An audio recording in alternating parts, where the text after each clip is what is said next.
Hey everyone, welcome back to the channel. Today I'll be narrating the next story of the series, which is the fourth voyage of Sindbad. Let's start. I'm sitting in the dark. I have one small jug of water and 7 pieces of bread. When they are gone, I will die. I'm sitting on a mountain of human bones, waiting for my time to come. After I escaped the giant and the sea snake, I promised myself I would never leave Baghdad again. I had food, money, and a soft bed, but my quiet life became boring. So I bought another ship and I went back to the ocean. That was the greatest mistake of my life.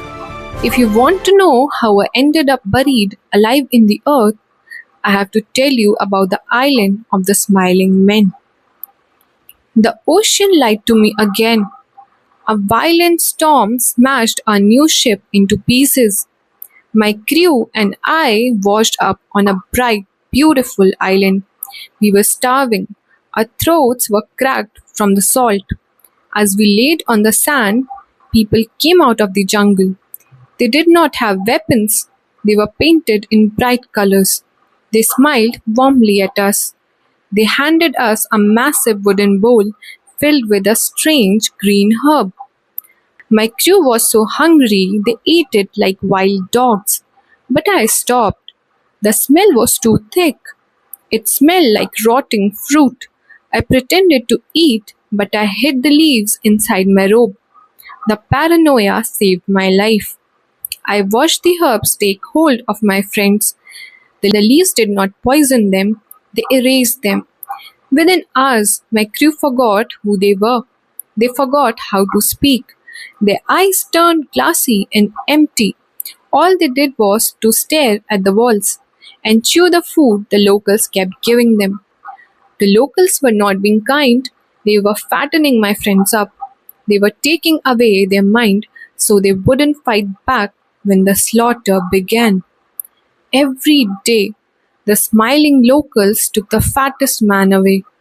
Every day, I starved myself so they would think I was too sick to eat. I was trapped on an island of cannibals, surrounded by the empty, chewing bodies of the men who used to be my friends. One afternoon, while the village was sleeping, I ran. I ran into the jungle until my feet bled, and I did not look back. I walked for 7 days. By a miracle, I found a group of pepper gatherers who took me across the sea to a wealthy civilized kingdom.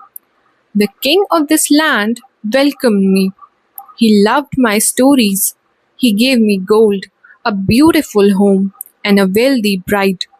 For the first time in long, I felt safe. Then my friend's wife died. I went to his house to comfort him, but he was not crying. He was trembling. I watched as the guards tied a thick rope around his waist.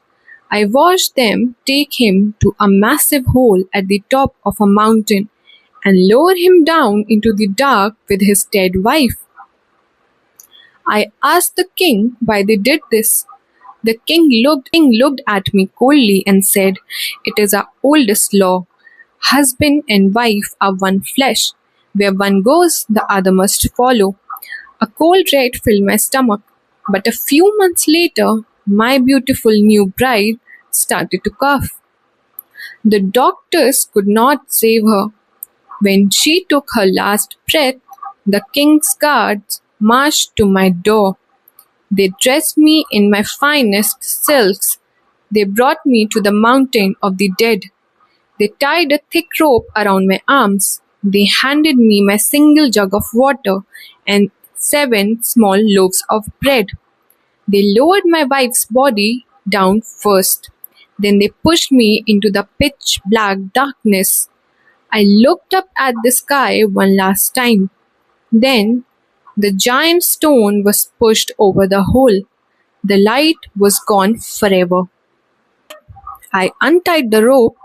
I screamed for help, but the stone above was too thick. For days I sat in the total darkness. I ate my bread slowly. When my bread was gone, I closed my eyes and prepared to die. But then, in the darkest corner of the cavern, I heard a sound. It was the heavy breathing of a wild animal. It was a scavenger digging through the bones. I followed the sound. I crawled on my hands and knees through the dark, feeling the cold stone walls.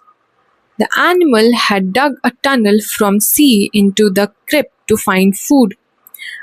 I dug with my bare hands until my fingernails broke.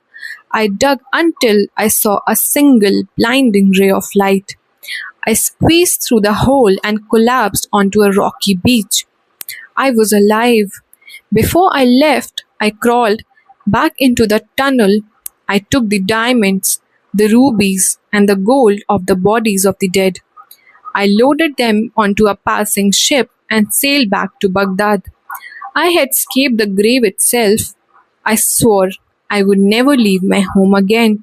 But men are foolish, because on my next voyage, I would find myself trapped with an old man who looked weak, until he wrapped his legs around my neck and refused to let go. So that's it for today, guys. We'll see you next time in the next story. Dark sea foam, churn foam.